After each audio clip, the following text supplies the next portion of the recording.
The U.S. China Center for Animal Health and the Kansas State University College of Veterinary Medicine welcomed special guests from the China Scholarship Council as part of an inaugural student reunion event held September 24th. So far, 12 students from China have been sent to K-State for pre-veterinary studies, and 6 of those students are now in the first and second years of their DVM programs. 4 students are at K-State and 2 are at the University of Minnesota. Another 6 students are at K-State for pre-veterinary studies. The reunion event was created for the students attending DVM programs at different schools to connect with and learn from each other through sharing their experiences.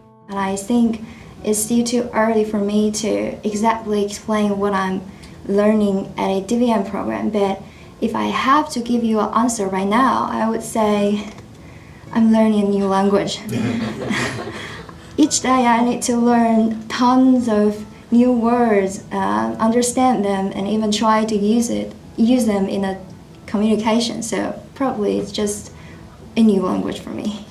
One stuff I learned in America and in vet school is that communication is definitely very important. Every professor in our class always emphasizes that you need to communicate more, and sometimes it's even more important than the clinical skills. So your job sometimes is to comfort the animal and to guide the clients to do the right thing. I joined the VBMA, the Veterinary Business and Management Association, last year in October, and I think it's really helpful for us to learn something about business and management as a veterinary student. For me, it's a very enjoyable learning experience here, and I think this higher level of education is very important and necessary because you can see in the diagram that every 3 to 4 years there would be new diseases or new pathogens coming out. And in these cases, our experience may not always helpful. Only when we have a very in-depth understanding about those diseases, we can better control them.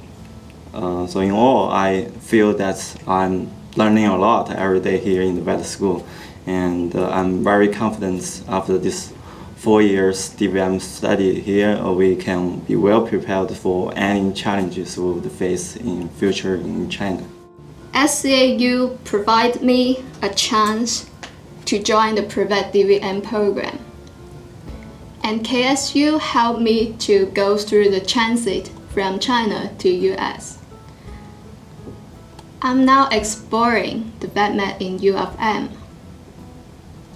In the future, I will bring back all I learned here, back to SCAU, back to China, back to the Chinese veterinary medicine industry. And I will try my best to make the tightest connection between China and US.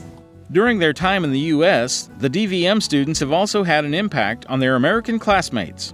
I've learned a lot about Chinese culture through them. You know, I gain a lot from it, and I think the rest of the class gains a lot from it. And I believe they're gaining a lot, learning a lot about veterinary medicine and learning a lot about American culture at the same time. It's very difficult to do what they're doing. I don't think if you were to put me in a similar situation, if you were to take me and put me in a Chinese veterinary school, I don't think I'd do too well. But yeah, they're handling it great, and very happy to know them. Dr. Ning Zhang, Deputy Secretary General of the China Scholarship Council, and Li Meng, Deputy Director, Division of American and Oceanian Affairs for the China Scholarship Council, praised the students' hard work and confidence and remarked on the successful growth of the program. The Dean of the K-State College of Veterinary Medicine, Dr. Ralph Richardson, the Pre-Veterinary Student Academic Advisor, Dr. Bob Goodband, and the Director of the U.S. China Center for Animal Health, Dr. Jishu Shi, also congratulated the students on their academic successes in the United States. The U.S.-trained Chinese Doctor of Veterinary Medicine program is sponsored by the China Scholarship Council, Kansas State University, Zoetis International Veterinary Collaboration for China, the Chinese Veterinary Medical Association, and Banfield Pet Hospital. The U.S. China Center for Animal Health coordinates and leads the partnership in mobilizing the program. To learn more about the U.S. China Center for Animal Health and its activities, please visit the center's webpage.